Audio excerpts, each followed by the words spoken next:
It's Tel Aviv, tomorrow it's New York.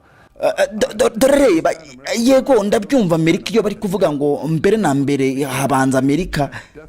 ibyo ndabyumva ariko ntabwo nari numva bavuga ngo na Amerika ipfuye ibyo ndabyumva ariko ntabwo bari bavuga ngo mbere na mbere hicwa Amerika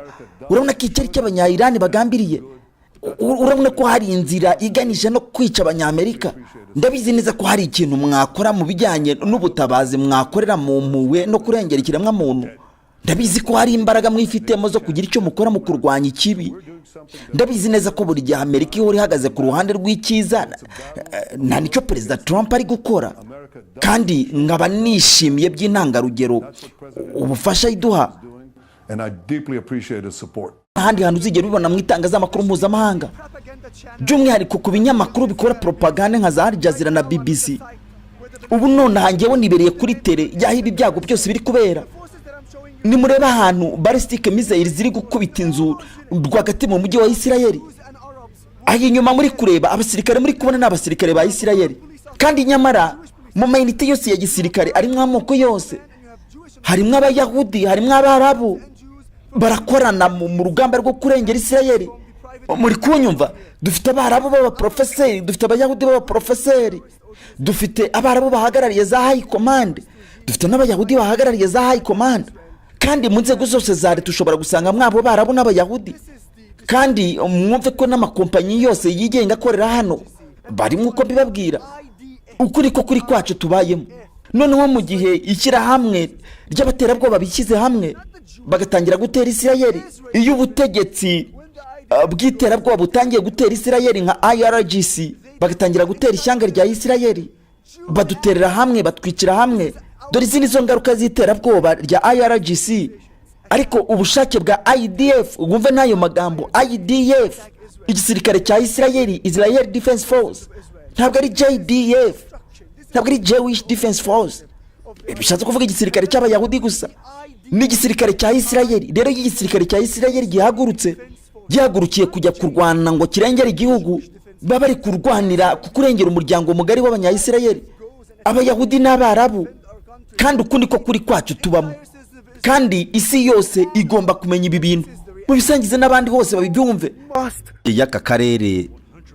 barabizi neza ko Amerika kuba yakishora muri aya makimbirane kaza yemye bizabatera guhomba kandi igihombo bizabatera ni igihombo bizabagora kwakira ni igihombo kitazasanwa Amerika niyibeshye ikava mu gahu k'uburyarya ikaza kumugaragara imbona nkubone muri aya makimbirane kuri tele nta gushidikanya ko hazaba igihombo kidashobora gusanwa erega ikibabaje nuko bari gukoresha iterabwoba bari kudusaba guhagarika intambara tumanitse amaboko n'urwo rurimi rw'agasuzuguro ikiri kudutungura kikanadusetsa nuko bari kubitubwira mu rurimi nyandagazi bajye gushaka abo bajya batera ubwoba bagatinya igihugu cya Iran cyagaragaje kenshi ko kidashobora gufatira umwanzuro ushingiye ku iterabwoba ntabwo dushobora gufata umwanzuro ushingiye kuri abo badukanga Moments ago, Iran's supreme leader addressed his nation saying Iran uretse n'ibyo no mu kanya gashize umuyobozi w'ikirenga wa Iran nyine mu ijambo rye yarari kubwira abaturage yababwiye ko mu butumwa umuyobozi w'ikirenga wa Iran yarari gushaka gusubiza Perezida Trump Ayatollah Khamenei nawe n'aya magambo yasubiyemo abanyamerika bakwiye kumenya ko igihugu cya Iran atari cya gihugu gipfa kumanika amaboko gutyo gusa kandi kuba Amerika yagaragara muri aya makimbirane mu buryo bwa gisirikare mu buryo bwahuranije bizababera igihombo ndashidikanywaho turi ku munsi wa gatanu wa Operation Rising Lion twageze kure mu gusenya misile za Iran zambukiranya umugabane n'ubushobozi bwabo turabucogoza ubutegetsi bwa Iran bwamaze imyaka myinshi buri gukora mu buryo buri kwegera gushyikira ubushobozi bwo gukora intwaro kirimbuzi bakoresheje amamiliyari n'amamiliyari bari kubaka izi misile ballistique twebwe misiyo yacu irasobanutse twebwe dugamije gukuraho ikiduteye ubwoba kandi tukajya kugisenyera aho cyaturutse aho bacyubakiye muri iri joro ryakeye IDF yishe umugaba w'ingabo za Iran uyu nyine yari umugaba w'ingabo ubutegetsi bwa Iran buherutse gushyiraho Shamadani muri iyi minsi ne yari amaze ku butegetsi yagiye yakora inama zo kuduhemukira ariko tumurangije nk'uko twarangije n'uwamubanjirije iyi misiyo rero twayigezeho kubera gukorera ku gihe ndetse no kwifashisha amakuru yacu y'ubutasi. Twahitaga kuduhuhisha Irani imbaraga zacu by'ako kanya. Ni muri ubwo buryo twabashije no kubasunika tubegeza hirya, twangiza n'ibiri rwagati muri Irani. Ubu noneho bari gukoresha amayeri yo kuturasisha misile, bari kuturasaho bakoresheje ikirere. Natwe rero ubu ngubu tugamije kurasa ahari ibikorwa bya gisirikare. Muri kureba ukuntu bari kurasa ku nzu z'abaturage bacu. IDF rero igiye gukomeza kugira sa yahuranije, ikoresheje imbaraga no kugira ngo ikemure